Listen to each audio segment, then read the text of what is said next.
Reactor online. Sensors online. Weapons online. All systems nominal.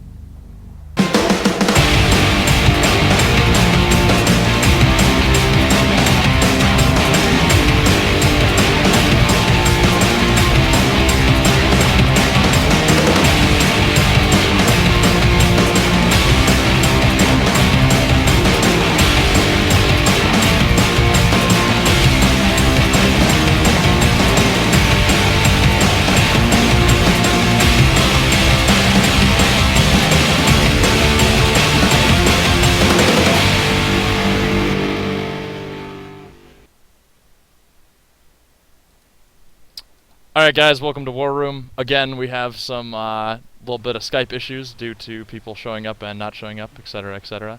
But I'll let people go around and introduce themselves. We're going to start with Funky Little Elf, because Magician is not actually here. He's playing a match right now. So, Funky Little Elf, why don't you introduce yourself? Hey guys, I'm part of the Swords of Kentaris. I used to be within a unit called the Desert Rats over at Marik, and I was drawn over to the Swords with Antonius to jump into the competitive play scene. And just been helping out doing the Marik Civil War stuff ever since.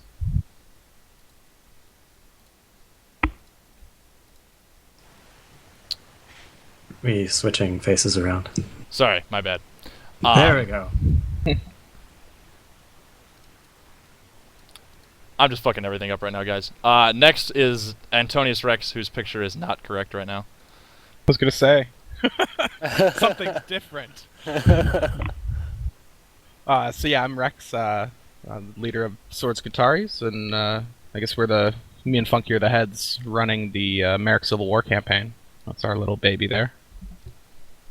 And yeah, just playing lots of comp Mech Warrior, because that's what it's all about. Alright, and then Canuck. I run the Luna Wolves. I'm the unit lead. My second in command is Slayer. We're part of the Marik campaign, and we're a competitive unit, but we also have a high casual side too, so that's about it. They drink a lot of beer over there. Yeah, too much. Might be a mess. Sorry, multi-talented.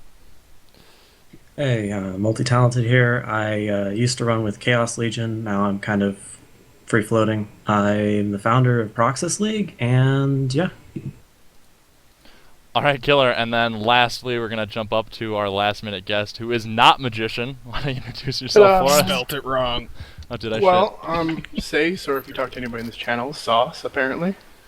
I'm a light pilot with Remnant. New, I guess, junior officer. And sometimes Lance Leader.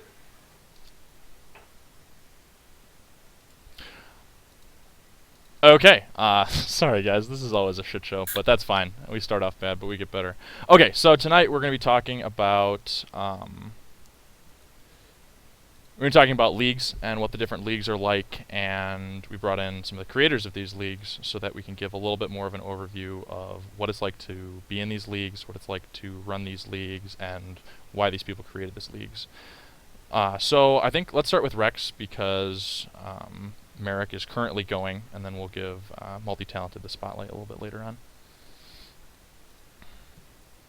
Cool. Well, I guess, yeah, Funky and I started this league.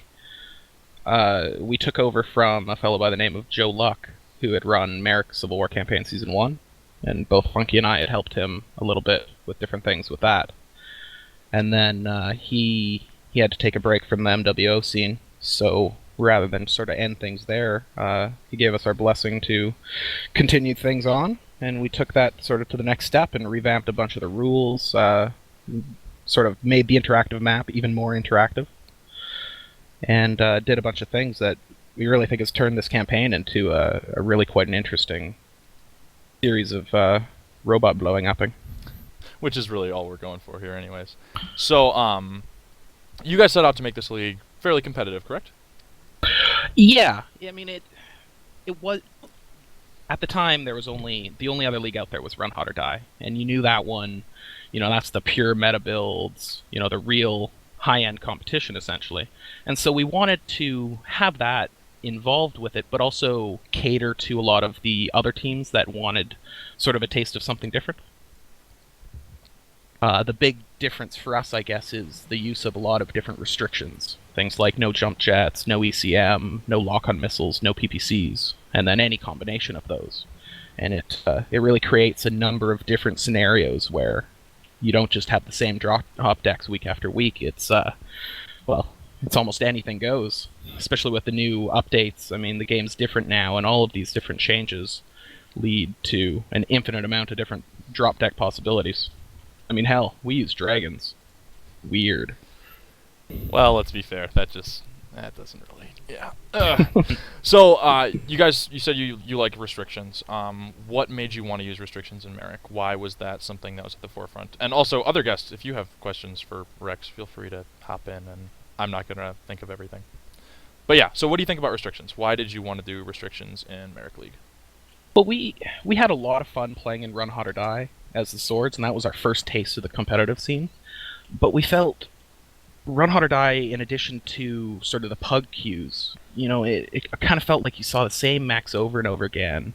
And when we made this league, it was at the height of the Pop-Tart, or as Deadfire calls it, PPC Horror Island. And that was the height where every match it was like, oh, hey, they have 7 Highlanders and a Jenner. Sweet. PPC Horror Island. Yeah. And I mean, there's nothing wrong with that style of play, and it is actually quite interesting. It's just, 6 months of the same thing sort of got on our nerves a bit. So part of it was to bring about different scenarios that actually force you to try different things. And frankly, the really big one is no jump jets. I mean, you take jump jets out of Mech Warrior, and suddenly all of the mechs are useful, and it turns all of the maps. I mean, you play Canyon without jump jet, that map is a nightmare. And I think Definitely we also steal that. I think we also did a good job of kind of injecting some interest back into some of these teams that were frankly just kind of getting bored and burnt out with the same stuff. Especially with how much this game is in flux all the time. People just kind of drop back to, hey, well, if I just mount 2 PPCs and a Gauss, I'll be okay.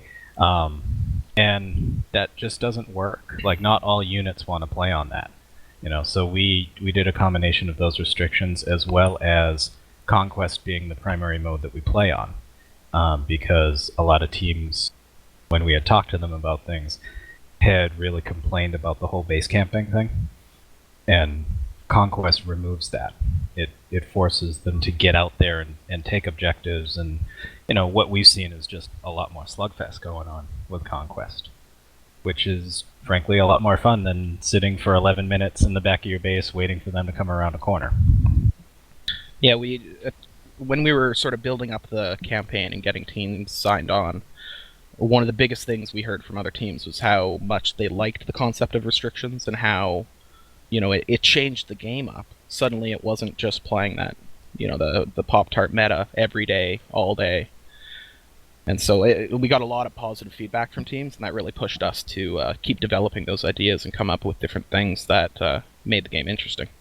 I know there's a lot of teams that really seemed like, they'd said, we looked at the different comp scenes around, but we want to play a few games without PPCs, and that we scored some teams with that sense. And so, one of the things that makes your campaign different, not so much from Proxis, which we'll talk about later, but from RHOD or Die, is that you have this kind of map and these turns. Do you want to talk a little bit about why you decided to use this map, which I will put up on stream for you guys, and just what your idea was with that? Well, first of all, props out to Funky. He's the brains behind our whole map thing, and frankly, the map, especially initially, was our sort of golden goose for our campaign. What made us different from other leagues was that we had this interactive map with all these cool pictures, different restrictions, and so he just updated that today, just for you guys, all War Room's loyal fans. So we got some nice arrows, giving you a clear idea of where teams are attacking, rather than all of us having to make our own little pictures of it after the turn initiative. Yeah, basically it started with Joe Luck and Stingray over in Marik, where they just created a quick HTML version of the map just to keep keep tabs on the different territories, and that was kind of the basis of the Marik Civil War season, where each faction had so many planets that they started with. Everyone started with the same number, and then you would fight for control of it, and it kind of gave that Risk, that board game feeling to it. And we just took it one step further, where we added some additional lanes. You can only attack through. You can only attack one planet wherever there's like a jump path. So we added some additional lanes to open things up.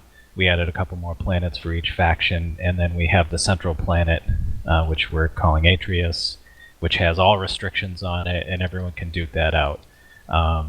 We added the planetary values to different planets, so a faction's capital world is worth 2 points, every other planet is worth 1, the central planet is worth 3 overall victory points, and there's a running total of the score as we go. So it was really just to add that kind of strategy thing, in addition to your normal mech warrior battlefield strategies. So if people want to play it kind of like a board game, you can do that. And that's, to go off of that idea, that's one of the things this campaign brings that I know Funky and I absolutely loved from Season 1, was that some leagues it's just, okay, you schedule your match against your opponent, play the game, and that's that, report results. Ours encourages teams to play together, train together, because, you know, there's multiple units in each faction, so you have a reason to work together. So it encourages sort of that communication and interaction between units, which can lead to some beautiful things. In addition to that, it forces teams to get out of their comfort zones and play different things. I apologize to everyone watching the stream, because for some reason my monitor capture is completely fucking up, and I'm not able to show anything. Like, you saw it for a second there. But I'll link everything in chat. Apologies on my end. Yeah, so the map is, it's really fucking cool. You guys should all go check it out. Yeah, you guys should all go check it out, because I can't show it on my stream. So, and then with that map, you obviously have these teams. You've got 4 teams participating, each with these starting areas. How did you decide what teams were part of each of these conglomerates, and how, like, who played who, and how does that all work? Well, we tried to, one of the problems in the first campaign that happened was sort of between 2 of the districts, there was a arms race to sort of let go certain teams on their faction and hire as many Run Hot or Die playoff teams as they could to sort of stack their faction to win the war. And it obviously had a pretty destabilizing effect on the campaign. So what we tried to do in this one, we had what's called the Trial of Position, which essentially was like the preseason tournament that helped to rank all the teams. And so with 12 teams, we broke them up into 3 categories, sort of the A tier, B tier, C tier. And then 1 team from each tier was on each faction. And so the goal of that was to make as balanced a faction as we could, you know, learning from past experiences with the previous campaign. Having a balanced set of teams really goes a long way to keep the campaign going smoothly and keeping the games fun, rather than one team just stomping on everyone all the time. It also allowed us to kind of do 2 different scoring options. We have the overall faction, the victory points, so you just total up the number of planetary points and you get the faction winner. But it also allows us to kind of score on an individual unit basis, and units that were, say, in a C tier would get more points if they were battling someone from a higher tier. So if you were a C team and you wanted to take your hand at Steel Jag or one of the very competitive teams out there, you didn't just get penalized, you got something out of it. And so far it's working pretty well. I don't have that particular scoreboard up in the map yet, but we do have it up on the forums.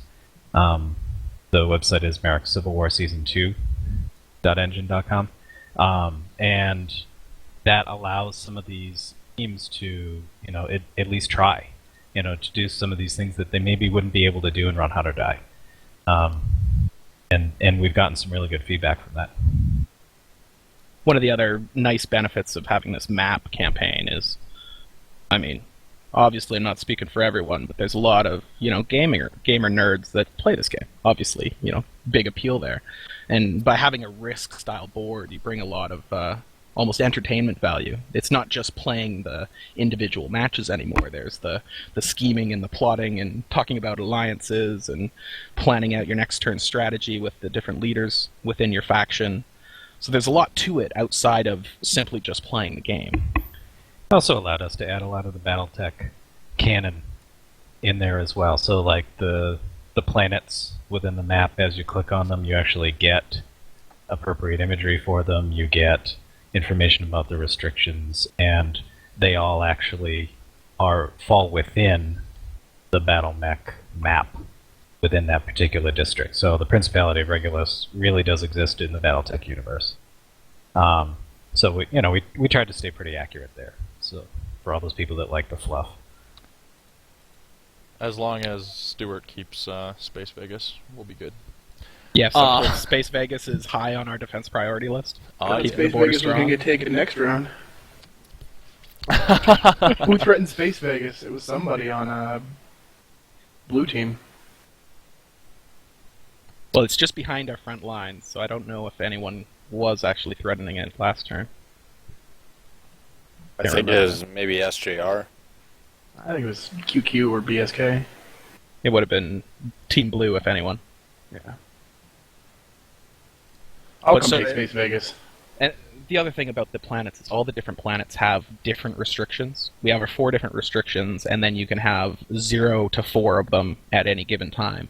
So lots of teams sort of specialize in different things. I know the Swords and Canucks unit, the Luna Wolves, we were both hardcore brawler teams back in the day. That was our favorite thing. And so you look at some of the planets, and there's some planets we'd prefer to fight on, and then other planets that you might want to stay away from if, say some of the restrictions hamper you in certain ways.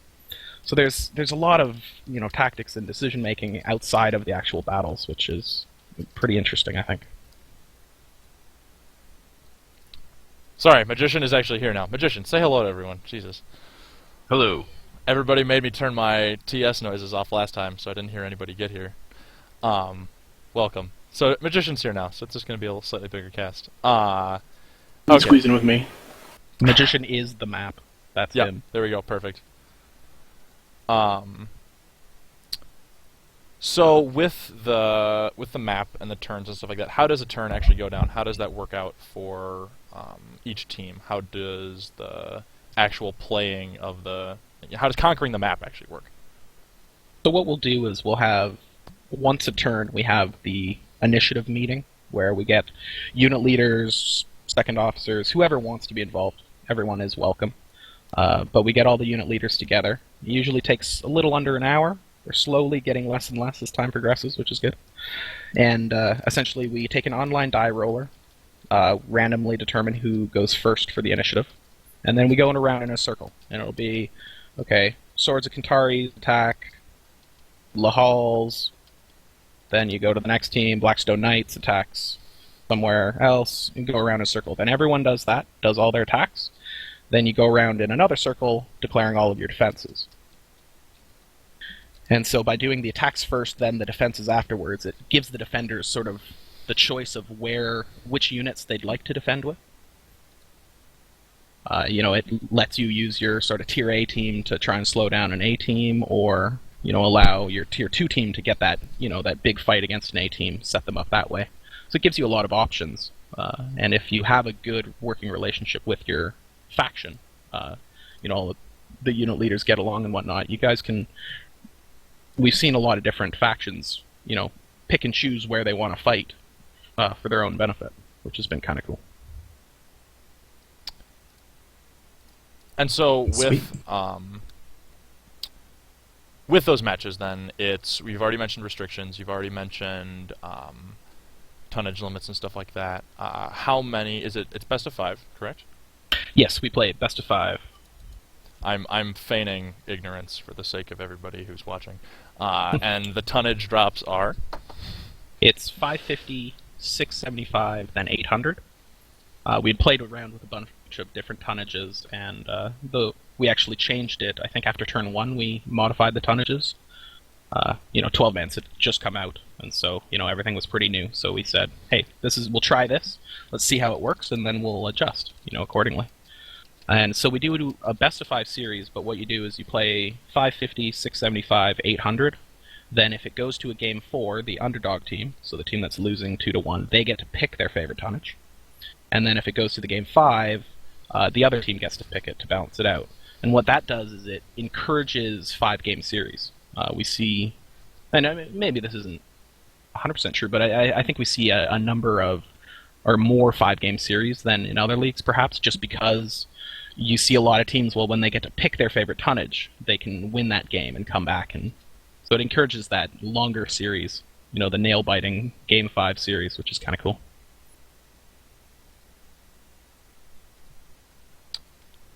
Sorry, I'm trying to add Magician without completely destroying the Skype call. The problems of streaming and being incredibly prepared. Okay, so with this league, obviously you built it to be competitive. What are your thoughts on Community Warfare, and when it comes out, how do you feel about... Are you going to continue doing Marik, or is there going to be another season of Marik after this, once Community Warfare is out? It's sort of similar to the same thing we talked about with our Mercstar Alliance and all the different units involved, is that we know so little about Community Warfare right now. I mean, admittedly, they gave us like 6 pages on it, but we still know so little. Until we know more, it's hard to make any concrete decisions on anything. What I suspect will happen is we'll finish Season 2, have 2 to 3 weeks to sort of get everything set up for the next season, and then we'll run Season 3, because, rough estimate, 5 months from Community Warfare, maybe? I mean, it's all in the air, and you never quite know with PGI. So, short of them saying, hey, game's released, here's Community Warfare, and it all coming out, and us going, oh, we want to just play the game now, what need do we have for this community? I call it the real Community Warfare, because the community makes it. But, until we have a reason not to have those, when the game is so engrossing that all we want to do is just play the game that PGI gives us, I don't see this Community Warfare going away. I suspect, between Proxis, RHOD or Die, Last Mech Standing, and Marik, I can see us all running, another season past the one we're currently in.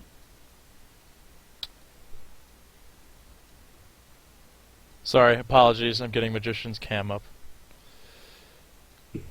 Somebody should talk about some random stuff really quick while I do that.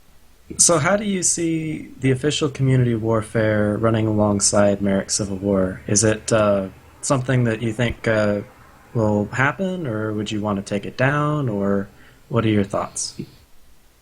It's a tough question in that, as I said, we just don't know exactly what Community Warfare, or the PGI Community Warfare, is going to be. If it's, that dream we all have of it, where it's super awesome and everything's beautiful, well, what need do we have for the community-made Community Warfare if the game is so good that we just want to be playing that, and building loyalty points and all of that stuff? So it's hard to say for certain, because Community Warfare is coming out in phases. I mean, phase 1 is name your unit. That's about it, I think. Maybe get to name your new dropship. Going further than that, I mean, we just don't know. And they give us this timetable, and you don't quite know how accurate that timetable will be, So all I can really say is expect a Season 3. Especially as Phase 1, 2, and 3 of Community Warfare come out. We're all going to still want all of this stuff around, I suspect. I know Proxis is just coming in. You guys aren't going to stop just because we can name our mercenary units finally. Yeah, and I think technical limitations have to be considered too. I mean, we just don't know what PGI is really going to give us and how stable it's going to be right out of the gates. So I think we really just have to kind of stick our hand out the door and see if it's raining rather than watch the forecast. They could shut it down just by changing the whole matchmaking process and making it impossible for us to sync drop. Or they could finally give us private lobbies and make our lives so much easier. So yeah, it's really up in the air, but I would like to see it continue because it seems like with each season, with each round even, we just keep improving it. We're getting a lot of feedback from the teams involved, so I don't see any reason to shut it down. Well, yeah, I think a lot of it is too. Is it all depends on how Clan Warfare implements everything too, right? With the Marik campaign, we have this restrictions thing, which brings in a whole new meta with every planet you drop on, and I think that's a huge deal to everyone who's involved. I think it'll be really interesting to see if PGI tries to copy some of that stuff, the restrictions, some of the things that Multi-Talent is doing in his campaign. Because, I mean, PGI's got to be looking at this stuff. I mean, there's not too many examples of this out here. There's only like the 4 real leagues that I know of. I know they're looking at this stuff, and there's a couple they've more. Stolen a lot, so I'm really happy with it so far. Like, I've been approached by Nico and Garth and asking for videos of like the finals when there are no finals in Proxis, but like they at least know that what's up. Yeah, well, and especially Multi-Talented, your league in particular. I suspect yours is the closest thing that we'll sort of have to real community warfare. And I mean, props to you, that the economy you have built and everything. That's amazing. We don't even try in Marik, in the sense that the map and just simply all the extra stuff we did seemed to be enough, but I mean, I think your league is definitely the one that PGI has to be looking at, right? I mean, you're the alpha tester for them. So I can see my maps on the screen. Perhaps I should. Oh yeah, we'll move on to you. Proxis. That's about as good a time as any. The only thing I want to come back to is where leagues like this will fall in a competitive scene if the community wants to push it into an esport. But we'll talk about that later. For now. Give me one last point. All right, you got it. With the Marik Civil War, we built it around the fact that, I mean, learning from RHOD or Die, we know teams drop out, and there's nothing you can do to stop that. So what we did was came up with a system that kind of allows 4 teams to drop out, allows for us to pick up new teams. One of the other features we have is the Pirate faction, where if you want to try out competitive play, your unit's new to it, you want to see where you stand, you can come in as a pirate. You usually get 1 battle per turn against a sort of a lower tier team of your choice on sort of a planet of your choosing. So it lets you sort of pick and choose to try things out. And then if we had enough pirate units, presumably 4 units, we could bring all 4 as a new wave of mercenaries. So I guess this being a decent media outlet, the Marik Civil War is looking at bringing in more pirate units. And if we get enough teams, then bring in a whole nother wave. That being said, we have about a month left of regular season play before the campaign's done. We'll have a minor break in between seasons, but then we will also be looking at starting up Season 3. So we'll be looking at picking up teams for that as well. Sweet. All right, well, thank you, Funky Little Elf and Antonius, for talking so much about that. I appreciate it. This seems like a pretty decent time to move on to Proxis and what Proxis is all about, because this is going to be hell of interesting. I'm super excited. Yeah, crack those knuckles, Multi-Talented. You're right. up, man. Get ready with the questions. Basically started Proxis about 6 or so months ago. I wanted to make community warfare, essentially. I wanted to give people a different kind of league that wasn't scheduled, where you could play your battles on your own time and submit screenshots to a website and essentially have your own community warfare battles. And I'm really happy that PGI has released information about their community warfare. They seem to be taking a lot of ideas from that. So in Proxis, there's a map, and on that map you can buy dropships. You can buy mechs, and you move these dropships around from planet to planet, buying more mechs, capturing planets, essentially, or attacking each other. And you can declare which mechs you use per variant. It's not per weight class or per tonnage. The restrictions are C-bills. And so you have this drop deck of specific mech chassis and variants that you're putting into the fight. And then when you submit the screenshot, you also submit which mechs died. So there's salvage. And that really adds to the league, because not only are you gaining mechs and gaining C-bills every time you get a single kill, but also when you lose a mech, it's gone in the league too. And so like it really adds a whole other perspective to it. And so with all of those restrictions, all that stuff, how did you plan it? Like, what were you said your goal was to make a community warfare, but how did you, like, this is obviously a huge undertaking. What was your process? Like, how'd you get it all together? Well, I basically was looking at Run Hot or Die, and I was looking at Marik Civil War was starting up, my friend Joe Luck. And I really liked some of the ideas he had, but I thought that the leagues were all kind of similar in that you had, weight class limits, which were hard limits. You had to take so many medium mechs, you had to take so many assaults. And I didn't like putting hard limits on people, and I didn't like having people schedule every week, because that would get into delays, and it would delay everybody, and frankly, we're waiting on a lot of things. No offense, Magician, but I wanted to have a league that didn't compete and was close to community warfare. So when I made the site, I set it up with a backend for admins to be able to help manage stuff, so it wasn't just me. And I said, okay, here's a week to sign up, and during that week, you pick a planet, and I'll put you on that planet. And I basically built the map as I went. So that's kind of how it all began. And so you said you obviously looked at Marik and you looked at Run Hunt or Die.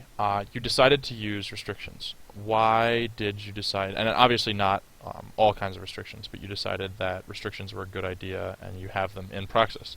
So why did you, or I guess, what made you decide that restrictions were a good idea to have? Well, they're kind of a good idea, and like Peef is crying in chat right now, but like, I made them optional, and maybe he doesn't understand that, but like, planets can either be bottleneck planets or they can be fringe planets, and usually the restrictions are on fringe planets, and they're minor things, and so it gives you really a variety. It doesn't force you to play something else. And so like my restrictions can be like tonnage limits if you want to do that in addition to the C-bill limits that are already in place.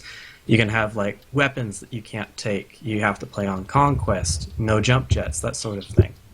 So those were the restrictions I had besides C-bills. And so you said, so only some planets have these, not all planets have restrictions. Right. Oh, and another restriction, I guess you could say, is the production. You can only buy so many mechs on different planets, and each planet has their own mechs. And it's kind of based on canon. Kind of not really, but there's kind of a regional thing going on, and so that adds to it. And so, obviously you've got this great map and this great plan for it. How do you plan to do attacks? How do you plan to attack? How do you plan to defend? How do you plan to do turns? I know, like, do you have turns, like Marik League has turns? We don't have turns, but there's kind of a turn aspect to it. I mean, like I said, everything's real time, but you can't move a dropship more than once per day. You can't, like when you attack somebody, they get 4 days in order to rally their forces and respond, and then a week after that to play the match with you and submit the screenshot to the website. So essentially there's turns, as in like one round of fights per week, but everything still is real time and people can take advantage of that. And so how do matches in Proxis League work? What's the plan? Are you going to do the best of 5 like Marik? Are you going to do the best of 3? What's the plan? So in the past it was a single match because I was trying to work in multiple matches per week where you'd have more than 12 mechs at a time fighting, and so it would work out that you would lose more and gain more per week instead of just playing like best ofs. But I'm not entirely certain that that's going to work out so well for Season 3. It didn't work out as well as I'd hoped in Season 2, so in this season we're doing the best of 3. and the final match determines the salvage for the winner.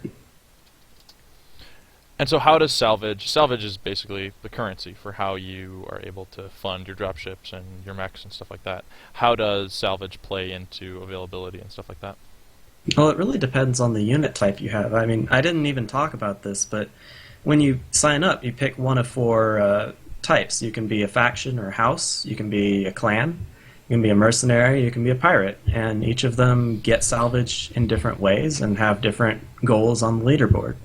So, like, if you're a pirate unit, like the 228th is, you essentially are cloak and dagger. Your planets are hidden from people more than 400 spaces away. You can move through enemy territory unhindered, but you can't buy anything at normal prices. You have to pay twice the amount. And so you don't really get your mechs through factories. You try to avoid buying planets and you try to stay hidden while getting as much salvage as you can. And you do get increased salvage per match. So, and then in other ways, clans have to get salvage in order to stay alive. They have the same kind of production limits as pirates do when they're not on their home planet. But so they kind of have this invasion where they can build up at the very beginning, move off their home planet, and then they just have this giant dropship cutting a path through the inner sphere. And they rely on the salvage that they can get in the battles in order to keep that attack maintained. And so, obviously, you mentioned all these different factions. And how do these factions play into the global competition? Are alliances allowed? Do different people fight for the same faction? How does the out-of-game combat work? How does the planning and strategy work? I'd have to say that's the best part of Proxis, is that it has so much community interaction. There's so much diplomacy going on, and you can hire mercs, you can backstab each other. There's just a lot of stuff that goes on, and you're constantly finding each other on each other's team speaks, arguing for like what you're going to do next and who's going to go where. And that's the biggest part. There's no limits on what alliances you can make, except what the website hinders you from doing. So, and then on top of that, you can just outright give C-bills to other teams. So you can pay under the table for whatever you want to. I like the sound of this backstabbing. Actually sounds like a lot of fun. No, that sounds really great. I mean, we tried to do some of that for Marik, but there's only sort of so far you can go We to did that maintain this the week, didn't we? balance. So it's great to see, you can do anything you want in Proxis. That's really exciting. Yeah, What happened this week, Rex? How many matches are you guys playing this week alone? Yeah, no shit. Yeah, between Run, Hot or Die and Marik. it's like Ravenholm. We don't talk about it. I actually had a question for Multi-Talented about Proxis. Yeah, go ahead. Yeah, feel free to interject We'll questions, jump guys. in, or we just I'm keep not the only one. going one-on-one? No, I go wanted ahead. to know how you plan on dealing with teams that are near impossible to schedule with. They're out there, won't name names, but I mean, if you don't have a set schedule, Oh, but we do have a set schedule, or at least a prime time, just like PGI is going to have for Community Warfare. We did have problems with that in Season 2 when we had a Russian team sign up. And as much as we tried to accommodate them and we really liked them being there, it just were playing at like 5 in the morning or 4 in the morning, and nobody could really schedule a decent time with them. So in this time around, sadly, I'm not going to be inviting European teams to the NA League, but if there are enough European teams that want to sign up, I'll gladly make a second map and we'll run another league for them. one more question. You're not going to nerf salvage on us, are you, too? No, of course not.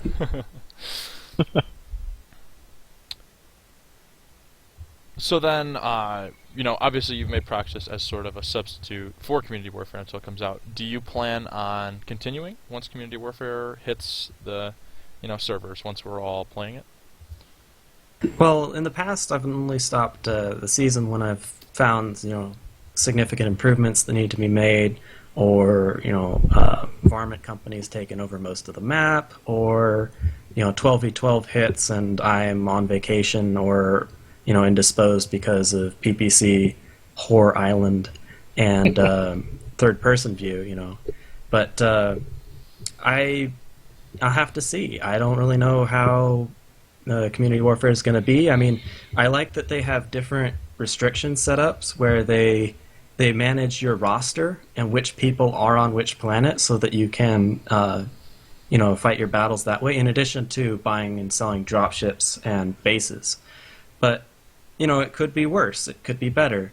Who knows? I don't really like the idea of sitting on some godforsaken planet while battles are going on in the home base, and logistically we just can't afford to bring me back. But I don't know. So I don't really plan on ending Proxis. It just kind of comes naturally. So there's your answer. Multi-talented, have you mentioned that players could be stuck on different bases and stuff. In the official, not in mine. Yeah, in PGI's version, I was under the impression that they said the human players were going to be fluid and could be anywhere. Yeah, that's how I understood it as well. That's what I understood from it all. You just made me really scared. I'm going to be stuck in some backwater moon, and R's not going to pay for my trip home. Yeah, we need a comprehensive list of everything they've said about community warfare. Garth, For sure. If you're listening, yeah. giving you more work to do. Got a bunch of unit leaders. We won't tell anyone, we promise. Yeah, come on, War Room, PJ. Do it. I dare you. So, I mean, I guess unless there's anything else you really want to cover, I feel bad for keeping Magician in the corner so long after I let him set him down up there. Yeah, just a kind of final note. I know that season 2 ended kind of unceremoniously with PPCs and third-person view, and a lot of that had to do with Chaos Legion backing out of MWO. I think the specific point was when we bought trebuchets in Proxis for the PPC jump snipers, and Christoph turned to me and he said, "That's way too many PPCs. I'm out." And and then we stayed out with third-person view. So when that happened, the league was just kind of running on a skeleton crew, and I want to thank Six String for helping me out tremendously with that. But when 12v12s hit, Proxis needed to go under and do some maintenance, so that's kind of when Season 2 ended. And I promise that Season 3, we have more admins this time, and I'm throwing more money into this, and hopefully we can get a really nice league going, and hopefully you're going to be enjoying it. Hell yeah, man, and thank you. Everybody who's in it, thanks you for all your hard work. That being said, Magician, fresh off of a match, you guys won? Yes. Awesome. Alright, killer. Well then, you should be all stoked and all that. Tell us about Run How to Die. Why'd you start Run How to Die? Alright, well, Run How to Die is basically, this season it's a round-robin league. We have 3 divisions for the NA and then 1 division for EU. The NA divisions have 7, I'm forgetting already, 8 teams in 2 of them, 7 teams in 1 of them, and then the EU league has 10 teams. So each team in division plays each other at least once, and then we have a playoffs for the NA, no playoffs for the EU. It started, this is the second season. We had the first season, which was started off around January, and that lasted forever because, it went through all the hell of MWO times when yellow HUDs and constant crashes and all that stuff, which led to all these delays. Multi-talented was talking about scheduling and all that stuff. So this season's going much smoother because the game's far more stable. So and we're holding on to teams a lot better because a lot of these teams now have experience. Even though we have less teams, it's fine because it's 12 people, so it's a little bit harder to get that the right number of people anyhow. Yeah, and so you guys are one of the. You guys don't use restrictions, with the exception of weight. Right. So it's a best of 5 matches. It's rotating. Is that Canuck? I'm still here. I'm sorry. Shit's fucking loud, bro. Trying to put out the fire he lit with his smoke. Well, it's make fun of Canuck hour. No, so you guys don't use restrictions. What was your justification? I mean, you guys were kind of the first ones, so obviously there wasn't really the concept of restrictions, but you've decided to stick with that, obviously. Yeah, so Run How to Die started off, at least competitively, in closed beta when we held that tournament with, I think it was 16 teams. And there was no restrictions then. Back then we did class-based because that's how you synced, was class-based. So we changed this time to tonnage-based, and it rotates through each week. But no restrictions. I mean, my preference, the only reason I'm really doing this is because I wanted competitive games to play, and I think the best indicator of what team is the best team is going to be with no restrictions. I don't mind restrictions. We play in Marik League, but I just think that if you want to find out who's the best, you have to let people use whatever is available in the game. Yeah, and so you guys, obviously, it's just bracket style, correct? Run or die? Is What do you bracket style? It's just, bracket style to decide who's the best in each division, correct? No, it's round robin, so you get points. Oh, okay, you get round 3 robin. points for a win, 1 point for a tie. Okay, great. And then you do overall standings and stuff like that. How'd you decide on that format? Was it just seemed logical, wanted to do a very competitive style tournament? The first season we had 4 divisions, I think of 10 teams started off, so a round robin style just made sense. Then I was going to go to these smaller divisions and have double round robin with each one playing the other teams in one other division, kind of like how you'd have in, say, Major League Baseball or hockey type setup. But that really wasn't working out. Part of the problem is in professional sports, they know how many teams they're going to have. I didn't know how many teams I was going to have. People would join, they'd quit. We had teams, and I finally set up all the divisions, and then a couple of teams were like, we're not going to do it. So then I'm like kind of stuck with them having to forfeit the entire season. But at that point, the schedules were made. So I think the round robin, it works pretty well. It's not my favorite style. I'd like to switch to, like I was talking about, with a double round robin, and you play every team in another division as well. But I really wanted a shorter season this time around. Last season was 9 weeks for the regular season and double elimination playoffs. So I got rid of the double elimination playoffs this time. Just single elimination, and hopefully, we're entering now. I guess week 7 starts Tuesday, so that'll be the last week of the season until we get into the playoffs. I mean, it'll 2 weeks because teams are supposed to play every week, match a week, but there's a lot of issues with that. So what I have is a 1 week grace period. So there'll be a 1 week grace period at the end before we start the playoffs as well. Yeah, and obviously, getting drops has been difficult in Run Hard or Die. It has been really difficult recently. I think at the beginning, a lot of teams are successful. It just matters who's playing too. Like if you're similar elo, you're gonna match up. You're not. It's really tough. And like tonight, we just started off in Conquest and did the whole time. But you have teams that are launching on any, and so it's really difficult to get match synced up. We couldn't sync up. I think we started at 9:30. We didn't get our first match to about 10:30, I think. And I mean, to call it a team, the Templars had 5 teams in the queue tonight. So and launching mostly on any. So it's really random to actually be able to sync against each other. I think we should give perhaps a negative shout out to Templars. I think they're the one team out there that purposely try and screw with all the comp leagues. And when you're like, hey, do you mind queuing up on Conquest for 5 minutes? And they're like, fuck you. 1,200 tons okay. all day. Ooh. Can you guys join a league so we can Anything play under for 900 real? tons is just not okay. Rex keeping it real. It's always the thing you go for when you do 12 atlases. You're like, we're gonna get Templars this time. I feel it.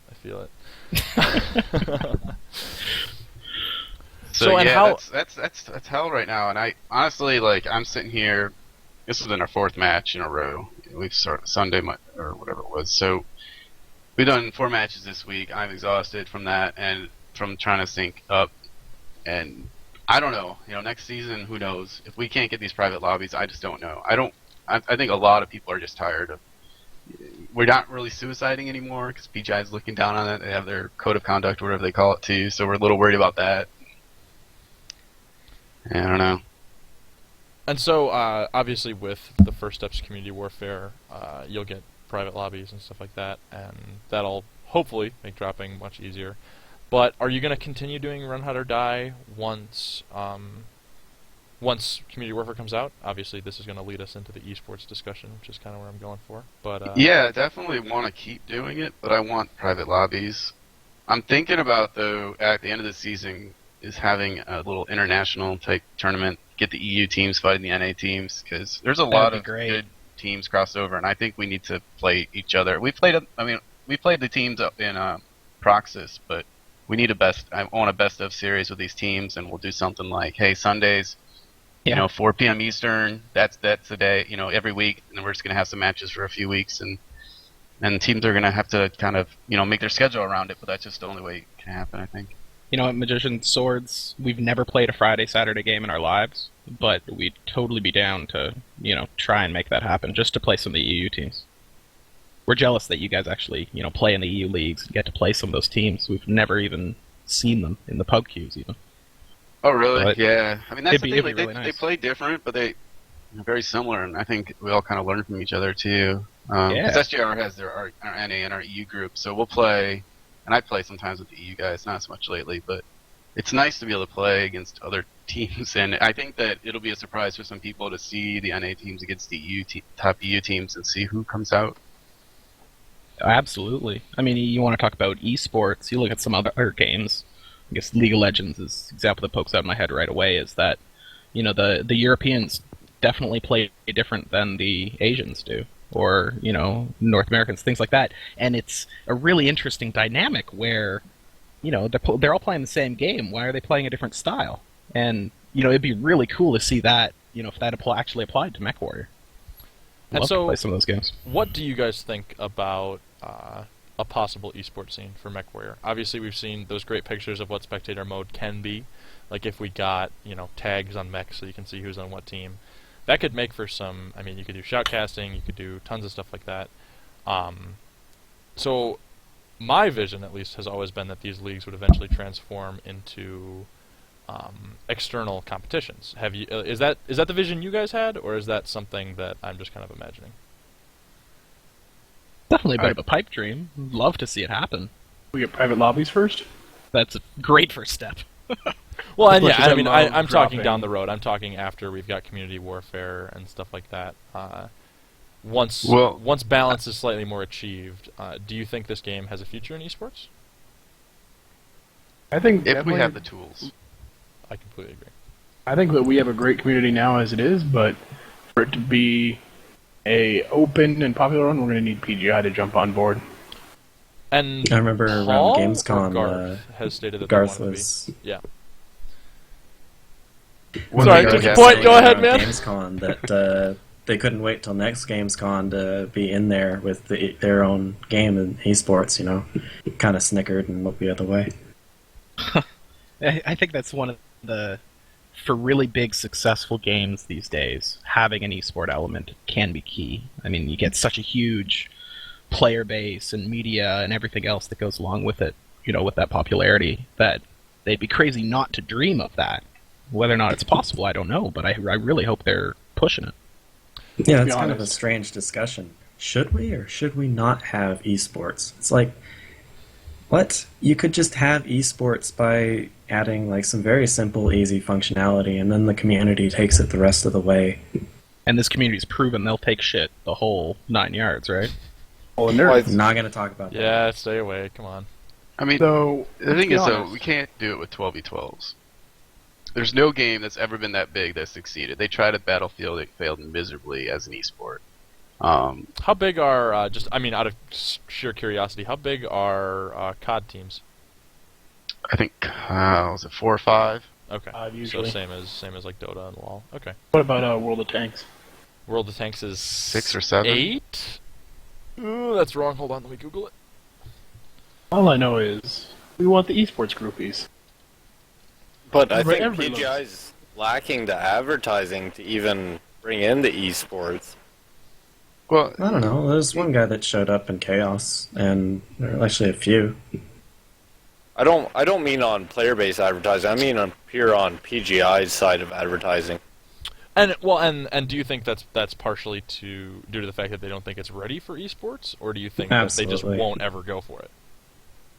No, I think they know they're not ready. I think the game has come a long way in the past year and a half, but we're nowhere near, say, what World of Tanks is at the moment. They're definitely going to go for it. I heard it from Garth. I've heard it from, Russ. Everybody's been saying they want it at some point. They just can't deal with it right now. And it seems that when PGI wants something, they don't even announce it until, patch day. You know, they said they want to run their own league, and that kind of gets into us with RHOD. Like, you know, if we could run leagues besides them, but that's becoming popular now. The game developers are running their own leagues, whether it's Blizzard doing it and Epic. No, not Epic. Who's one that does League of Legends? Right. Right's doing it, and then Wargaming's doing it. So I think, you know, esport is kind of a weird term too. It's like, what is an what is an esport? How big does it have to be? Because I don't think that we're going to be seeing this game being a type of esport where people are making like, you know, $100,000 type prizes or something like that. But it doesn't have to be. It could be, you know, back when prizes were much smaller and audiences were much smaller, but it was still fun to watch and it's still, I think, a good experience. So I think this could be an esport if it's a lower grade esport. Unless we have like the Solaris style or something like that, I just don't see it blowing up to be huge. Well, World of Tanks has actually just made a huge surge into the esports community, and World of Tanks, while completely different, is a very similar game style to MechWarrior. And it doesn't all come down to it, but a lot of the backing comes down to the Korean market and what the Korean esports vendors decide to get behind. Like as soon as GOM TV got behind World of Tanks, it shot off. I mean, they got Tastosis on it, who are normally StarCraft 2 casters, some of the most, you know, famous casters in the world, and suddenly World of Tanks is big and people were watching it. And I'm sure that players have increased from there. So I think it all depends on the marketing and who they get to run the tournaments and what their goal is with it. I honestly hope that it becomes an esport. I think it'd be a really fun esport. I don't think we need the team game. Well, yeah, that's just it. I don't think we need the massive like prizes, like say like like League of Legends and StarCraft and what that have. It's just a matter of getting more people into the community and making this game progress for years on end. That's the goal I want to strive for. I disagree. I think that what makes it a good esport isn't so much what you put into it or the player base. It's purely the core game and how well you can communicate that to the people watching. Yeah, but you still need the population to make that happen. No game's going to succeed with zero population. Sorry, I'm still trying to find that goddamn number of people that are on a World of Tanks team. Chet, help me out. 8 to 12? I got a message. Sick. Perfect. Great. Well, if they can do it, we can do it then, right? Yeah. Maybe. Agreed. And I feel like... I don't know if any of you have watched World of Tanks, and not to diss on World of Tanks for anybody that wants to watch my stream, but I think it's kind of boring compared to MechWarrior. It's a lot of just kind of sitting there, taking pot shots, etc., etc. With good spectating views and good replay potential, I think MechWarrior has the ability to surpass World of Tanks, no problem. Well, can you imagine if we had a little hover drone, like many first-person shooters out there, and we could, record, last night's Steeljag SWK game, watch it start finish with a little drone going around so you can see everything. That would be one of the greatest things ever. And I don't know how hard, I have no idea how hard it is, but I kind of assume it's not that difficult. Yeah, and I think this is obviously all speculation. I'd love to keep going if you guys want to keep going, but I know I don't want to completely just shoot over time and kill everybody's schedule. So, if you guys want to keep talking. Don't let me stop you. I got a question for Magician. For your playoffs, how do you structure the playoffs? It's the top two from each bracket, then the top two scoring that didn't make that bracket? That's right, yeah. And then how do you... where do the teams get seeded according... Is it like first place from the 3 divisions playoff against second place from opposing divisions? Is it kind of like NHL playoffs? So it's first 3... I had these rules out and I don't have them up right now, but it's the first 3 top teams in each division get the first 3 seeds. So then I think it's the top 2... I don't remember how I did it for the rest of it, but then it gets seeded based on the score for the other teams. So it's not the division. I guess you could have it where your first place and maybe the second place your division you would face off against each other. That's all right. Okay, well, follow-up question: is Steeljag playing SWK in the semifinals or in the finals? How does that break down? So if we win out, for example, if Sarah wins out, and I believe I just see where Headhunters of Davion, how they fit in, because They could take second place overall. Yeah. yeah, From or they could my take map. first. I think. I'm not. I have to look at it all again, but I think SGI right now might have the game differential advantage over Headhunters You of Davion. would. They've got a bunch of 3-2 games, I would think. Okay, so in that case, based on how it would work, we'd have first seed, you guys would have third seed, and then that means that we'd end up facing each other in the finals if we happen to make it that way. Cool. Looking forward to that. I think. Yeah, because 1-4 would be on one side and 2-3 would be on the other side. Okay, Yeah. perfect. Magician on the spot. What are your predictions? Words, I'm good at them. For the RHOD finals. Well, SJR and Swords of Kentaurus, I think. I don't know. I mean, who knows? But that's my prediction based on all the teams we've played and stuff. I mean, I have to put my team in there right. You can't. But I mean, as a league admin, just looking at the stuff, I think there's some other really good teams that we haven't had a chance to play. Like, we haven't played Headhunters Davion in a long time, so I'm interested in seeing They've them. done impressively well. I mean, I got to give them props. We've never, they're a big 300, 580 member team, whatever they are, and quite often those teams don't actually produce the best competitive teams. Oddly enough, I don't quite get why, but props to Headhunters. They got some big wins. They beat Remnant. They beat Blackstone. Yeah, and if Blackstone makes it too, they just picked up the Antares Scorpions. Like, the guys who left Antares Scorpions, there were some of them were competitive players, so that's a team that could be really strong as well going into the playoffs. Oh, that's really good. I mean, Blackstone's been faltering a little bit in recent days, and they've always been one of those top that would be great to see them come back right up to the top. Yeah, and that includes two of the Paragon guys, Valios and was it Adrenaline? Okay, really bad with the names, but so that's some really experienced players. That's some big talent. And all those guys went to Blackstone. That's really good. So what does that mean for Antares Scorpions then? I mean, they lost a bunch of their team then? Yeah, Antares, there was a split for them, so they lost a lot of their people, but they're still competing. So huge props to them for trying to push it through with a bunch of new people kind of taking control. Yeah, oh, absolutely. I mean, props to all these new teams. I mean, if you've never played comp play before as a team, it's a whole new experience. I know Run Hot or Die Season 1, the Swords got slapped around Game 1 and 2, and we were like, oh, that's how you play. I get it now. And so props to those teams that are just getting into this.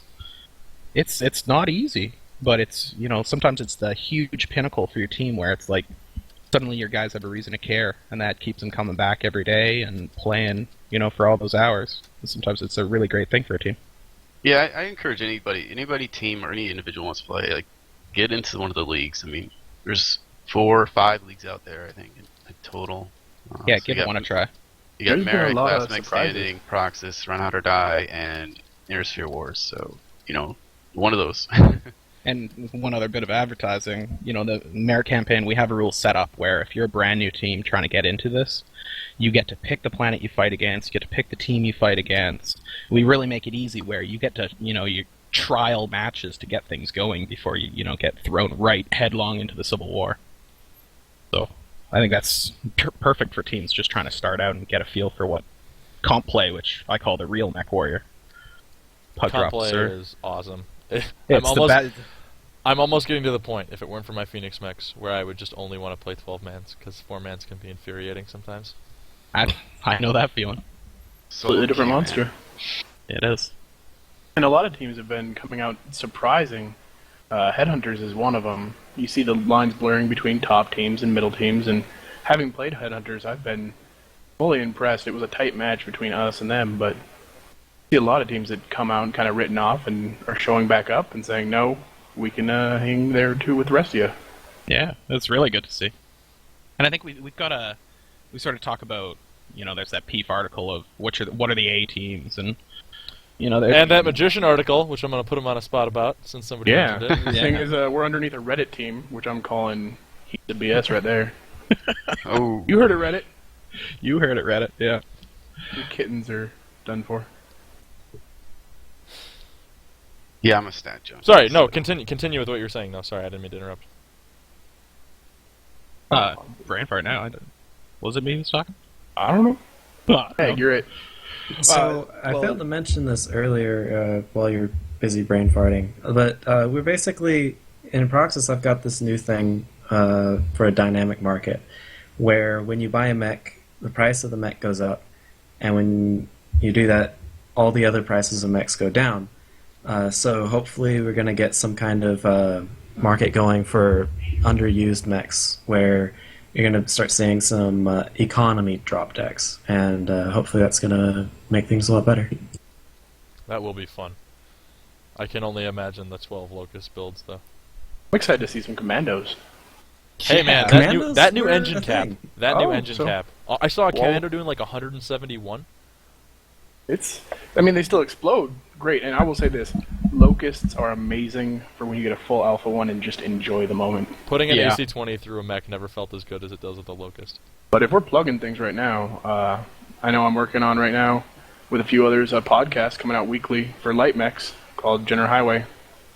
30 minutes. Good name. Good name. I like it. I believe we have Arriba from SWK, Queenblade from 228, and Nanner Hammock from Remnant for the first week. Sick, man. Well, yeah. I mean, this unless you guys want to talk about more league stuff or more team stuff, I guess we could talk about the newest changes, the newest patch. We got the engine cap and all that stuff. But yeah, is there anything Hold on. else anybody wants to close up on? Yeah, just kind of as far as leagues go, I'm kind of cloning Proxis and then stripping it down a little bit to make a new league with Peef. It's going to be called the Scramble, I guess, or MW Scramble, where the idea is we pick a night, we pick a drop deck or a tonnage, and then everybody just queues at the same time. We all sync up, and whoever you get based on your ELO is who you fight that night. And we just do it, rinse and repeat, and you record the screenshots, and the matches play out that way. That's pretty similar to what Mongoose had put together for Community Warfare, right? Yep. The idea is that no restrictions and let ELO sort it out should hopefully determine who the best teams in MWO are. I thought that was going to be That's a joke at Peef's first, words. but that actually seems pretty legit. Well, if it keeps Peef happy. That's a bonus, right? Yeah, so when I get done launching Proxis, I'll probably put that one up. Well, very cool. Any closing statements on leagues before we move on to the newest mech changes? No? All right, killer. Well, in that case, Phoenix Mechs. Who's got them mastered already? Let's hear it. Swing your Me. e boys. God damn it. I have everything. I decided to save the GXP.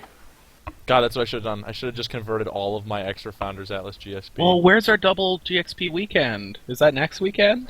It was the last I mean, you know, weekend. IGP's like, come on, guys. Tap Ah! I really just, all of my MC down the drain. I don't want to waste it on any of the others, and I want to enjoy playing up the Shadowhawk. Oh, God. the Shadowhawk is so good. It's so It good. just got 5 kills. Yeah, it's probably the best one.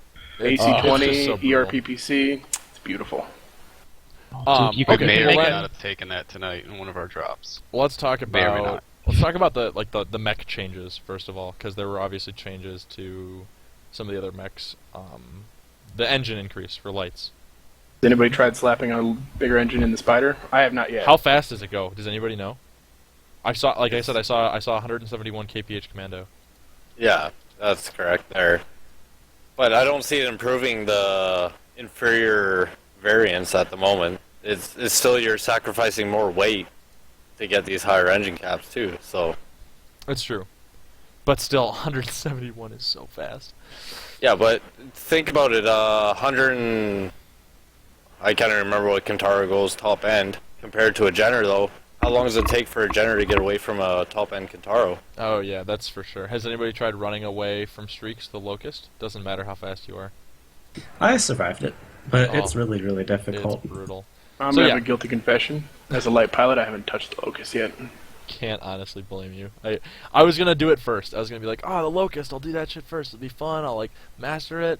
And then everyone was running Locusts, and I always got the 12 Locust team instead of the 12 Shadowhawk team. So I just kept losing. It was super infuriating. I like Problem those with the decks Locust that is run that- the Kentaros just because Locusts are out. I saw Yeah. so many Yeah. Street Cats. You'll never see Street Cats any other day but the day the Locust is released. Yeah, the problem Locusts with are Locust just to me is too that paper you die thin. to them. if you die to a locust, it's the ultimate embarrassment, and I've done it about twice so far. Six, It's really six, freaking annoying. 6 locusts, man. You can Yeah. kill a battle master. I've done it. Oh yeah, yeah, it's been done. Our unit has done it a couple times now. Just run pure locust units. You can run the ERPPC Locust. I know we had a Oh, few members God, having that's fun with not that a last build. night. It's not a real build, but it's a fun build. Have you seen the dynamic hardpoint for the UAC on the locust? It makes it look like one of the little drones from Terminator. It's hilarious. I have not. Oh, well, yeah. Let's quick mention that whoever coded the UAC change so that I can see it spin in my Shadowhawk, you deserve a promotion. You deserve to run the company. You're my favorite human being alive. I have to agree. I love that new fucking UAC change. I love how you can see it rotate now. It's amazing. Yeah, it is nice. And the Shadowhawk sticks it right in your view, right? Oh yeah. Oh it's the yeah, greatest. it's beautiful.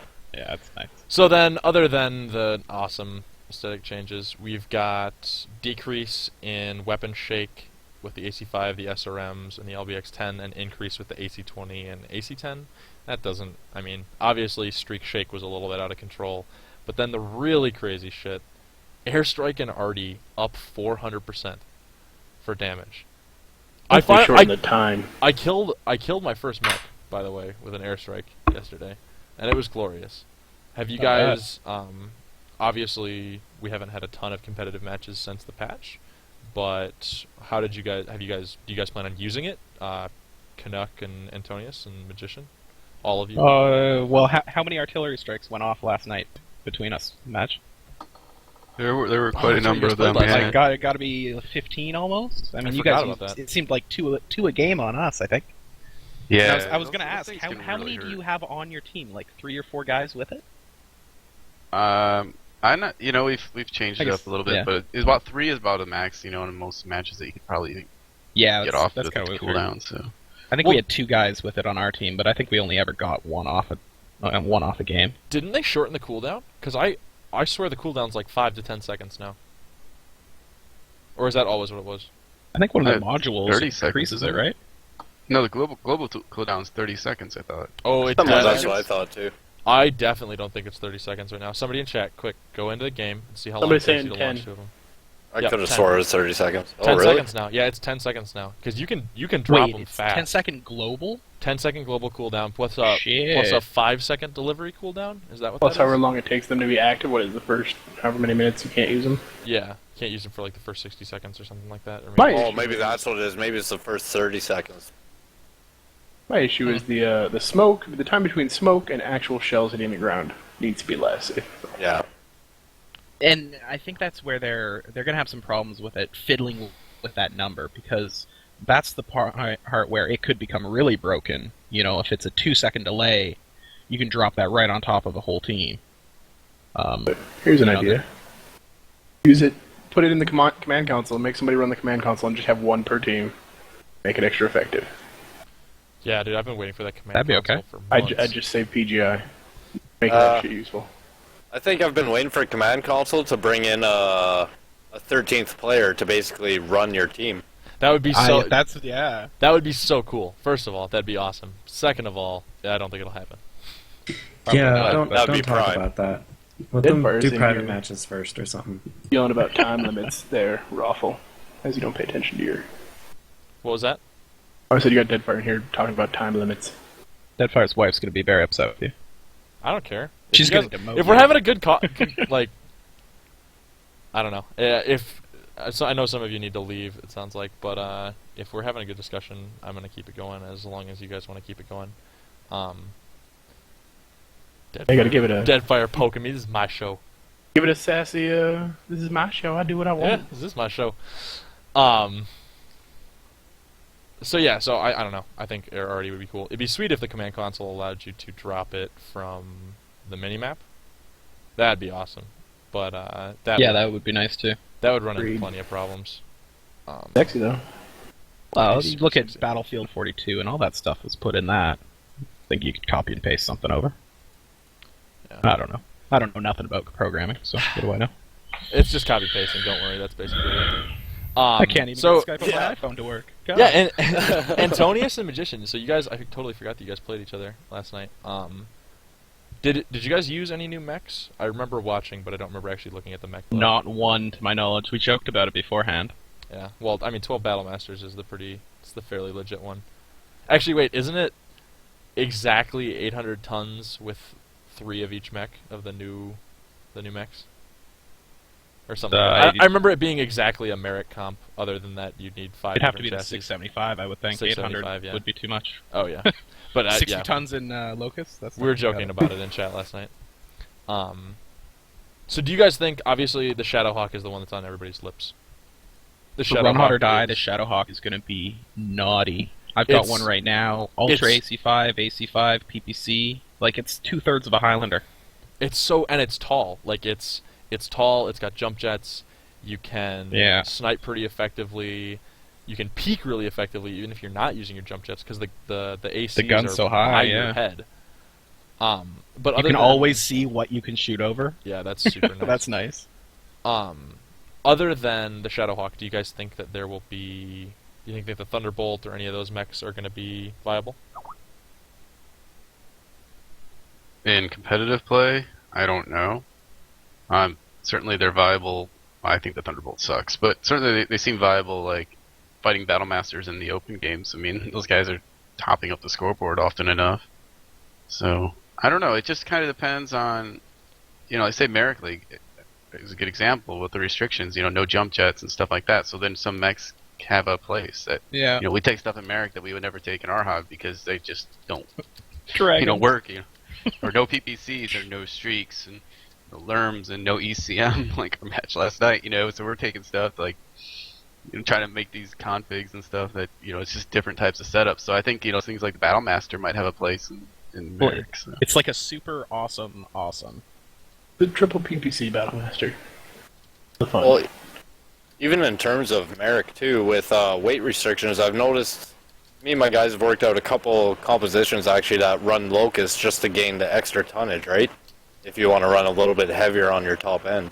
Well, yeah, you could run Highlanders in the light mech drop just because you're taking in the Locust. 550, just because you bring 4 Locusts, you could run 2 Highlanders, 2 Victors. Oh God. Yeah. That's crazy. That is bizarre. So it all depends how you want to play it out and what you want to sacrifice for that extra tonnage. It all depends who you have piloting those top-end mechs too, though, right? Yeah. Well, and that you got to think. I mean, 5 medium laser Locust. You put that in a good pilot's hands, he's going to hurt someone. Well, even better, as long as he never gets shot. Yeah. If you're playing QQ, just run the double AMS Locust with all your big boys. Yeah, there It'll you go. be useful. Yeah, I love for you. that they gave that double AMS. That's adorable. Because Lerms like the are only super good thing overpowered about right it. now. Well, Can we get I don't 12 know, Locusts in an area and launch an RD drop on it? I just want to see if they'll all explode. Oh God, would they? Well, what if you did 4 Locusts versus like a Street Kintaro? Multi-talent would is just would crying in the AMS corner. actually Is like, just no. shut it down? I don't even know. Yeah, it's I'd be up for finding out. Locust. Yeah. It's disgusting. It's for science, guys. For science, guys. As long as you listen to some Aperture Science music in the background, you're all good. Yep. Actually, my ringtone right now. Do it Aperture right now. You got people in the break show. up the Chat. soundboard, multi-talented. Find that song. No, I'm just kidding. Okay, well, I know Funky Little Elf. I know you've got to take off soon, and Canuck, you mentioned you had to leave soon. Yeah, I'll stick around as long as the show goes on, but... Okay. Well, Funky, if you need to dodge out, go ahead and give your shout out. I know you need to get to sleep, and I already kept you over time. Yeah, I'm old. I need my beauty sleep. But I'm young. yeah, I I do mean, too. thanks for having us here. It was great to talk about it and hear about the other leagues going on and stuff. I think it's really cool that the community's stepping up and trying to fill in what's a pretty big void in competitive play. So, I wish luck for Multi and everyone else doing things. Magician, hopefully Run Hard or Die goes smoothly for everybody. So yeah, that's pretty much it. Take care, guys. Well, Hey, thank and you for being on. Shout out to Funky. He's the mastermind behind our map and all of the real work involved in the Marik campaign. So thanks for Funky for that. Yeah, thanks for being on, Funky. We really appreciate it. We're gonna keep going talking a little bit until we've kind of talked out the questions, or until everybody is like, "Dude, Ruffle, you're just going way too long." I know chat usually has a few questions, but do you guys want to talk any more about the new mechs? I know I kind of interrupted right in the middle of that discussion. All right, let's talk about the Shadowhawk. Do it. Why is it going to be a competitive mech? Because I'm going to say that it is. Completely agree It's with you. so good. Yeah, I agree too. Ballistic Uh, placement on the shoulder is beautiful. As But soon as you get Blackjack used to won. the left side. It's sturdy. It's definitely sturdy. I mean, hitboxes, it's got a bigger center, but not too bad. And really, you can play a lot of AC-20 builds with jump jets and a little bit more weight instead of the ever falling apart Blackjack. Well, and Oh, I know in okay. Marik League, swords take Treb 7Ks. Sorry for giving away all our secrets. And, you know, that's sort of our medium of choice. And the Thunderhawk does everything the Treb can, but it flies. Like, you can't complain about that. I think you meant Shadowhawk, but yeah. I definitely did. Yeah. Well, we take Trebs, but now with Shadowhawks, that'll probably change up our builds. But the other thing I'm really noticing with my Treb in my like mini Highlander build I'm doing is when I'm like 600-meter dueling another Highlander, I've got such a skinny profile. I mean, maybe it's just the pug cues, but they're missing me all the time. Whereas, you know, I just don't miss when I'm shooting on an assault, really. So that's I think it's actually going to be a really interesting mech, and especially like Run Hot or Die, you know, taking a couple of those for some of the lighter drops. It could be really useful. Yeah, I don't agree. Like, I'm seeing people say, like, the hitboxes, the high-mounted ballistics, the, durability and armor are what's gonna make it a competitive mech, and I disagree entirely. Like, you have mobility and you have a lower profile with the Blackjack. At that point, it becomes more of a matter of preference. I think that the ability to take SRMs plus the AC-20 on a jumping medium like that is what's gonna give it that unique edge that people are gonna take. Well, the thing Maybe with when sorry, I was just gonna say the thing with the Blackjack is that it's really good for peeking around corners, but it has a much wider profile peeking over hills. Like peeking over corners, you can just sneak that AC-20 around and pop shots, but sneaking over hills, you've got that entire wide upper body turret like hitbox to hit.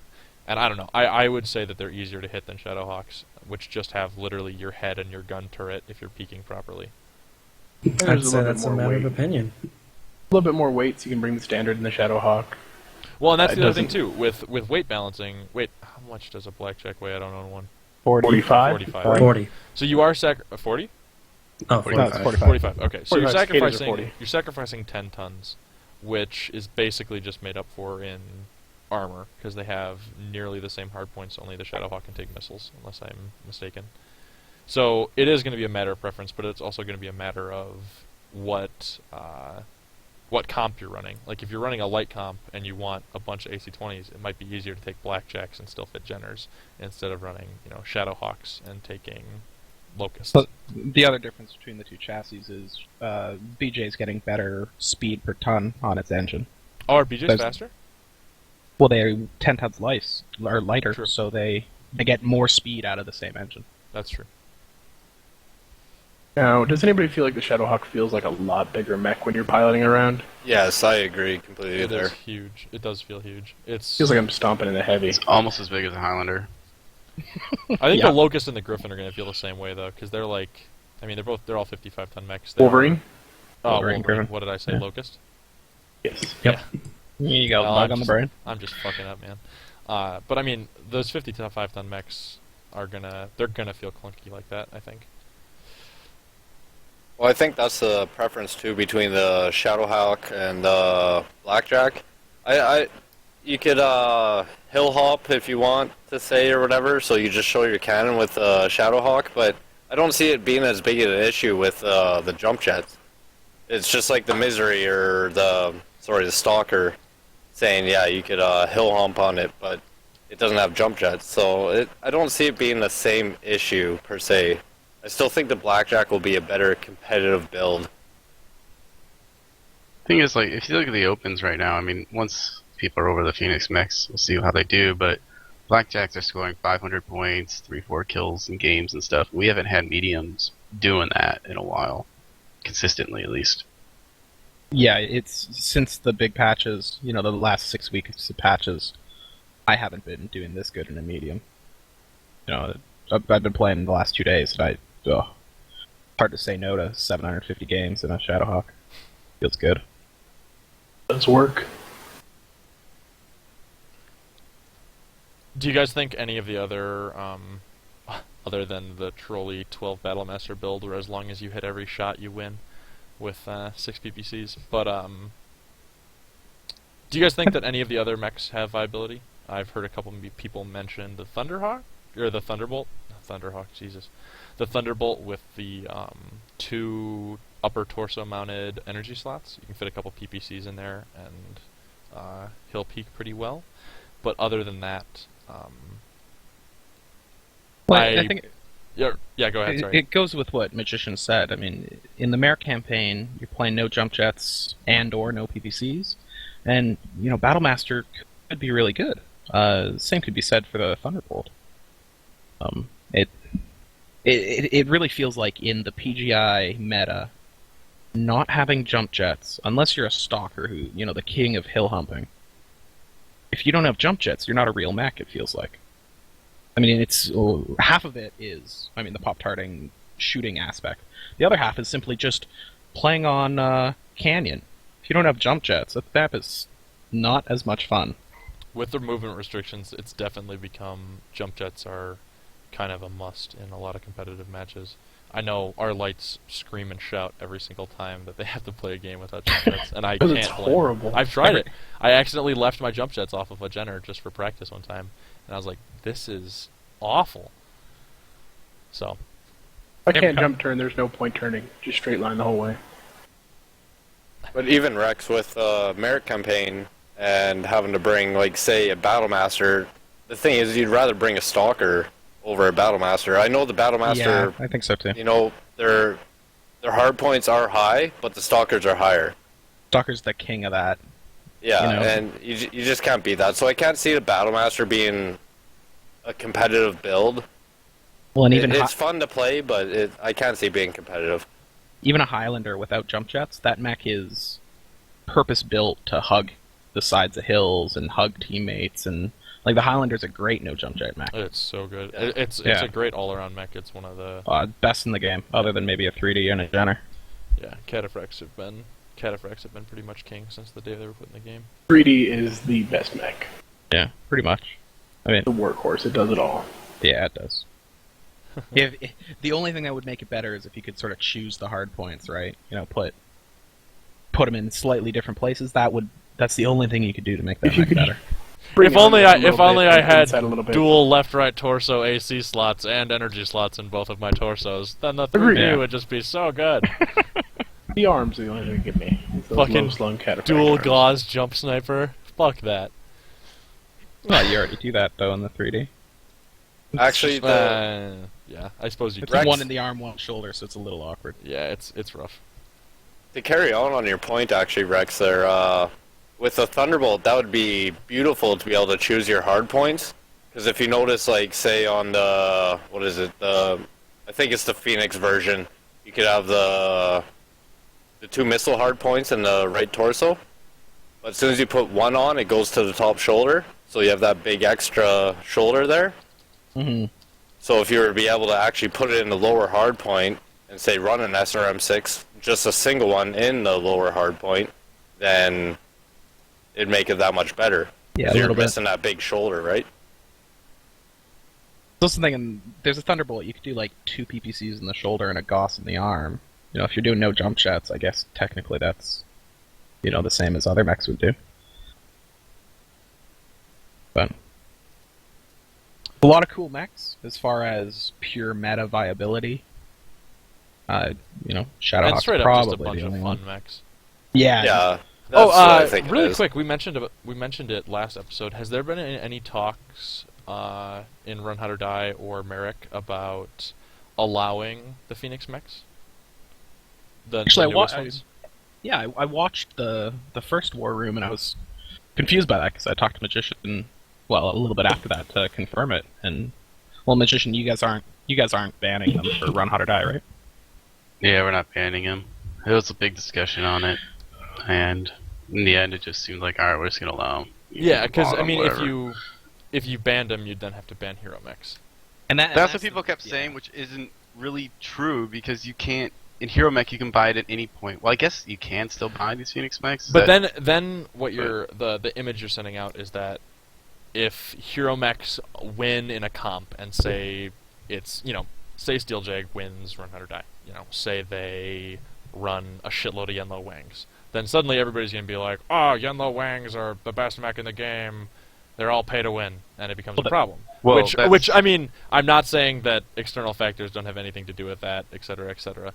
But if you look at it right now, though, the Hero Mechs, some of them are the best. I mean, the Stalker Misery has options that you can't do with anything else. And then you got the Golden Boy can do some things that are really nice. It's a little slower than the other Kataros. But then you have the Heavy Metal, honestly, is a step away from being like a really good mech because of its weapon placements. And the Ilya for a while, with the chainsaw or whatever, JC5, which we took last night, and it sucked. But it's like these mechs, the Ilya for a while was the dream boat for the Gauss because the arms can move out to the sides and really far. But so these Hero Mechs, they have these advantages. I mean, luckily the Boar's Head is terrible, but it's other than that. I know with Hero Mechs like that. I'm so glad I didn't buy it, and I love Atlases, and I still just oh man, I bought the X5. Okay. Oh, back then. I was like, the PPC will nerf the ECM and I'll have streaks on my mediums. Yeah, right.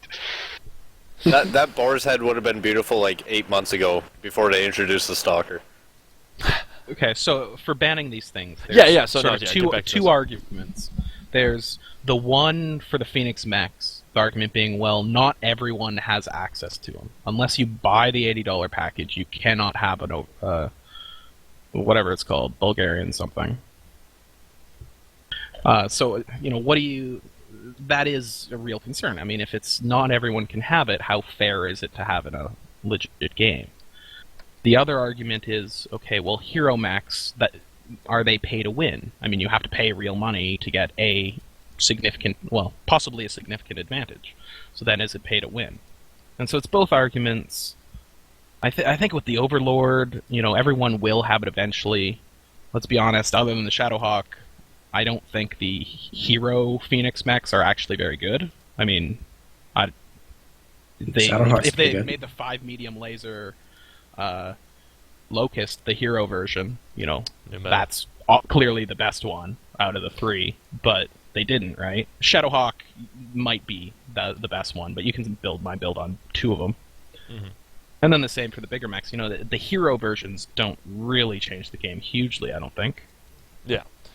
And I was just wondering because it seems like there had always been a lot of talk on the forums, which I try to avoid now, about whether or not certain things were pay to win. There was the huge uproar about consumables and stuff like that, which they then redid. And with more of a competitive scene emerging with all of these leagues that we've got going and with all these teams competing in them, I just wondered if it would affect that, if there would be cries within the competitive scene that, we want to start up a team, but none of our players want to pay money, etc.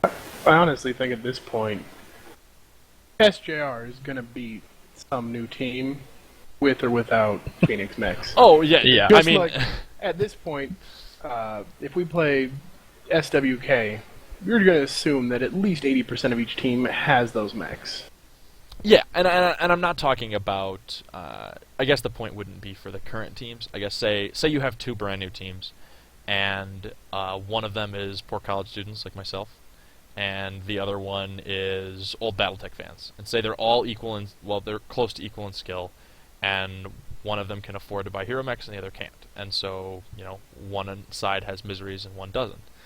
If that side wins, then there would have to be a discussion about whether or not Hero Mechs are better, and if they are better, should they be allowed in competitive play due to that paywall?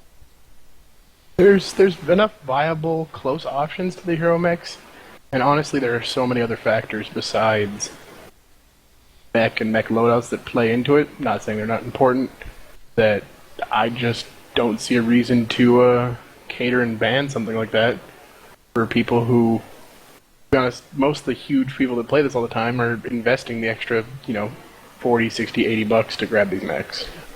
Yeah, it's just Yeah. a matter of not wanting to alienate anyone that does want to get into the competitive scene that feels like they can't play. According to the number of Phoenix Mechs I've seen in pug plays, more people own them than don't. I don't Yeah. know if that's accurate, but I'd have to agree. And even, you know what, I think the numbers, like, people don't actually realize the numbers. If you look at even the MechWarrior credits on how many legendary founders there are, like, it's unreal. You don't expect it, but there's actually quite amount of people who contribute to this community. well, that highlights my greatest hopes for this game. And we talk about esports and will they get community warfare right and everything else. And the PGI is so blessed with the greatest community like any game has ever had, almost. I mean, these guys are diehard fans that won't give up this game for nothing. I mean, look what PGI puts us through, and we're all still here, and we're all still, like, not to bash on PGI, but it's like, they are so lucky with the group of players they have. Not to mention, like, how many people blow $1,000 on this computer game? So I wasn't here at the That's beginning. insane.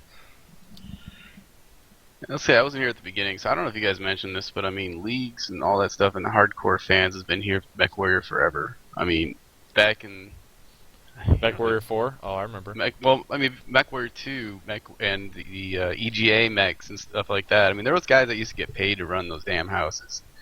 So, I mean, I don't know if it was by AOL or whoever was running them at the time, but, you know, there's the fan base for MechWarrior is beyond anything. You go to any other gaming forum, I mean, even Star Citizen, I mean, that's a huge game, right? But they don't have near the forum post account that MechWarrior had probably in its first month. Yeah, we're crazy. I mean, that's just we're crazy. We're lucky to have such diehard fans, and it's Decades of it's joining. awesome to have a game that, I mean, I don't know, there was that hubbub about, you know, not supporting PGI a while back, and it's like, I'm supporting this game. I want this game to exist. I missed MechWarrior for so long. Hell, I had MechWarrior 4 installed on my computer until this came out, and it's just like, I'll pay to keep it alive. Yeah. Yeah, and I don't know. agree I completely. think a lot of people agree with that. Well, it sounds like we're kind of wrapping up discussion. Do any of you have any kind of last points on current, like, you know, new Mechs patch stuff or anything like that? I hung a poster of the entire Inner Sphere behind me, and then my iPhone wouldn't use Skype properly. Gotta get. Oh. Well, you gotta get a webcam, and I'll have you back on. I'm just to gonna show go it buy off. a webcam. Perfect. That's how I'm gonna support PGI. Buy a webcam. Rex can't submit $20 to buy a webcam. No, Rex should have done that fucking today, instead of assuming his phone could do it. Well, that's my fault. I'm just a shitty host for not doing this tech check earlier. It'll happen next week. Now that I'm just positive that nothing will go right until the stream's been up for at least an hour. Okay, well, I guess, do we want any? Do you want to take any questions from chat, or are you guys about done? I'm more than welcome to take some. Does anybody have anything they want to mention? I guess I'll step up on that. I just want to say thanks for putting this together. I mean, public media is such a big thing nowadays.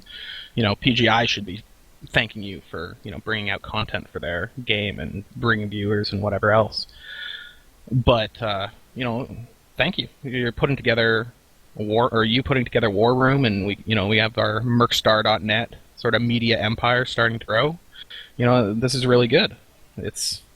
I like to term it, you know, we're going to become the NG of competitive play. So, to some that's an insult, to some that's a compliment. I'm not sure. Not to bash on NG. We love you guys.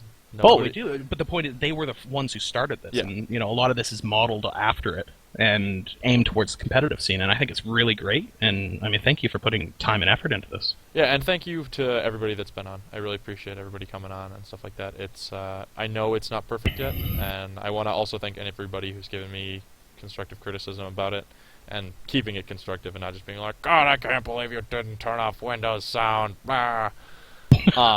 Which was a fucking huge problem. I'm so sorry about that first episode. You know what? Jesus. It was funny. I was sitting there like, entertainment value. fuck. But in your face afterwards, and then you'd have to go back and ask a question and be confused. It was brutal. But this one was better, other than the initial webcam rearrangement. Yeah, so thank you for everybody. if you want to be on the show, if you feel you've got like important stuff, feel free to contact me. Shoot me an email or message me on Reddit, or I guess I'll start having to check the Mech Warrior forums and stuff like that, since Multi-Talented berated me for not using that as a first mode of contact. But yeah, really quick. I mean, we can talk about this a little bit more later. Does anybody in chat have any questions? Do you guys have any super meta stuff you want us to talk about? Post now or forever hold your peace. Exactly right. All right, MW Highland. It's a trap!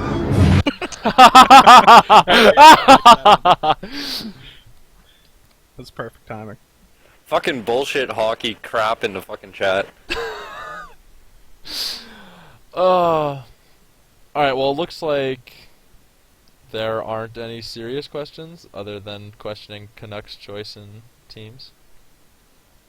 Yep. Alright, killer. So then let's go around and do shoutouts. Magician, why don't you start off yourself? Feel free to rep your unit. Everybody feel free to rep everything.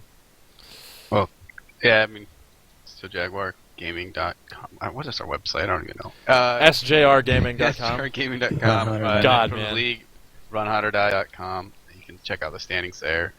And a shout out to Lord Vils, greatest Mech Warrior pilot ever. All right, and our last minute, 20-minute magician replacement. Go ahead, give us a shout out. I was muted there for a second. The That's not fine. magician. Let's do the shout out for Remnant, home of Celestial and all your video making fun, as well as being better than the Reddit teams. Magician. And shout out next couple days. Be looking for the Jenner Highway podcast. 30 minutes talking all about lights. We're doing hit registration and how it turned lights around or changed gameplay this week. Foreign concept. Yeah, those videos that you guys make are fucking sick. That's awesome. Don't look at me. It's all Celestial. Well, Celestial, shout out from me. I fucking love watching that. Yeah, same here. That's impressive. Antonius. Oh, we're the home of the Swords of Kentaris. Bunch of crazy retards. I don't know how we do things. Me either. We got a Twitch stream. Imminent is our main podcast. Well, podcast is the wrong word, but the main streaming guy. Check that out if you want to. The scene's really picking up. Where if you want to watch competitive teams play each other in high-end events, Jaeger's got his stream all the time. Imminent's got our stream all the time. Canucks got his stream all the time. And the same guy from Luna Wolves makes all the little display things for him. So probably shout out to him too. But if you want to watch how teams play comp, start watching some of those games. You'll pick up so much. If you're a new team that's looking to get into the wonderful world of comp play, it's a great place to start. That and check out the War Room. Yeah. Yeah, buddy.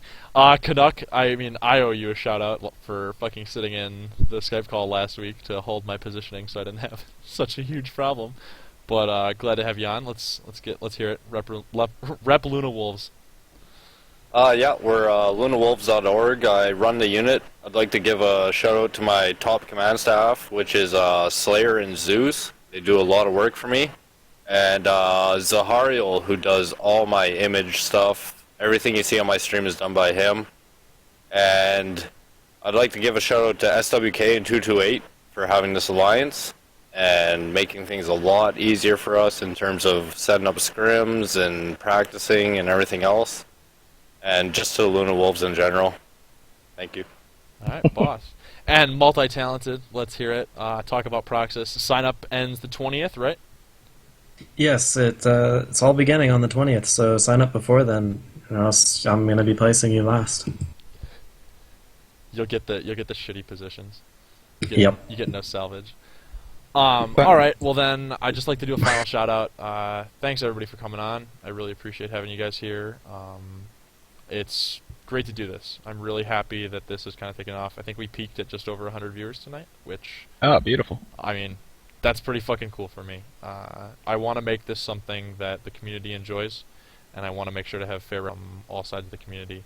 So if you guys have suggestions or stuff like that, obviously keep it civil, but do feel free to be like, hey, I think this would look good. Huge shout out to Pikachu, who did that intro video. He says it's not done, but I'm fucking happy with it. It looks boss as hell. And then Za helped me a little bit with my stream stuff. I wasn't able to use it all today, sadly, but next week we should get highlights for people who are talking, so that it's a little bit easier to follow the conversation. And yeah, so I want this to be a weekly discussion about where MechWarrior's at and what it's going to be like. So I want to thank everybody for coming on and for watching and for being so polite about it. I appreciate it. And until next week, guys, there'll be a Reddit post and all that jazz. Videos will be up on Twitch and YouTube within the next couple days. Thank you very much, and see you guys next week. Later, guys. Thanks, Eric. Yeah.